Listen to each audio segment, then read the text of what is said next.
Imagine చేయండి, ఒక robo మీ మెడ మీద కత్తి పెడితే ఎలా ఉంటది? కంగారు పడకండి, చంపేయడానికి కాదు, చావు బతుకుల్లో ఉన్న మిమ్మల్ని ఆపరేషన్ చేసి బతికించడానికి. ఒక్కసారి ఇది ఊహించండి, ఒక రోబో సొంతంగా సర్జరీ చేస్తుంది, ఏ మనిషి చేయి సాయం లేకుండా, ఏ రిమోట్ కంట్రోల్ లేకుండా.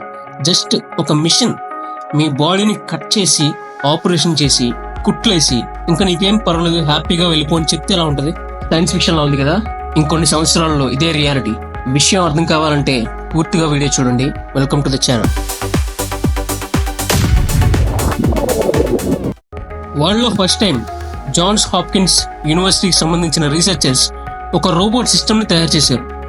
SRTH అంటే సర్జికల్ రోబోట్ ట్రాన్స్ఫార్మర్ హైరార్కీ. ఈ పర్టికులర్ సిస్టమ్ లో రోబోట్ కి సర్జరీ ప్రాసెస్ మొత్తం ఒక కోడ్ రూపంలో ఇన్పుట్ ఇవ్వకుండా, ఒక మెడికల్ స్టూడెంట్ తన యూనివర్సిటీలో ప్రొఫెసర్ చేసే ప్రాక్టికల్ సర్జరీస్ చూసి ఎలా అయితే నేర్చుకుంటాడో, చెప్పే విషయాలు ఎలా అయితే అర్థం చేసుకుంటాడో, ఎగ్జాక్ట్లీ అలానే రియల్ గా చేసిన సర్జరీస్ వీడియోస్ అన్ని రోబోట్ కి చూపిస్తారు.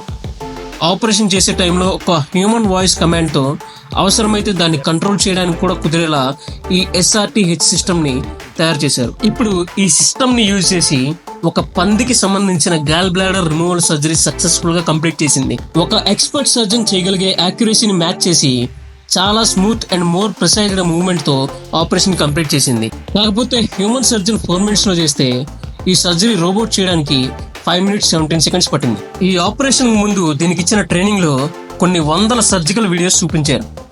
ఇది deep learning vision language models use చేసి కెమెరా ఇన్పుట్ ని రియల్ యాక్షన్స్ గా కన్వర్ట్ చేసింది. ప్రస్తుతానికైతే ఈ ఆపరేషన్ ఆల్రెడీ చనిపోయిన పంది మీద చేశారు. లైవ్ యానిమల్ ట్రీట్మెంట్ కి ప్లానింగ్ లో ఉన్నామని చెప్తున్నారు.